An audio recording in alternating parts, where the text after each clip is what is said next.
আসসালামু আলাইকুম, আশা করি সবাই ভালো আছেন। যারা খামার করবেন তারা একটি দিক খেয়াল রাখবেন, বা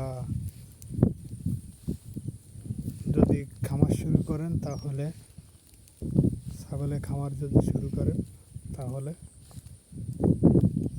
দুইটা জিনিস দিয়ে শুরু করবেন। এক,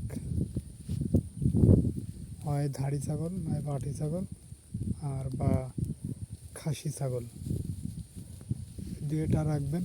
খাসিও রাখবেন বা ধাড়ি রাখবেন, যেটাই রাখবেন। রাখলে হবে কি, আপনার দেখা যাচ্ছে ওধারও লাভ হবে, খাসি বিক্রি করলে এধারও লাভ হবে, আপনার দুই ধারেই লাভ হবে। দুইটা রাখলে আপনার লস যাওয়ার সম্ভাবনা কম থাকে। আমি বলবো খাসিও রাখবেন এবং ধাড়িও রাখবেন, তাহলে আপনার লাভ হবে।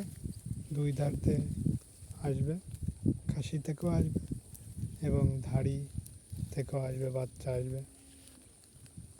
ঠিক আছে, যারা ছাগলের খামার করতে চান তাহলে এটা খেয়াল রাখবেন। খাসিও রাখবেন খামারে, ধাড়িও রাখবেন, তাহলে দুইটা হলে আপনার লসের সম্মুখীন কম হবেন। যদি আমার এই ভিডিওটি ভালো লাগে সাবস্ক্রাইব করবেন, শেয়ার করবেন, ফলো দিবেন। আসসালামু আলাইকুম।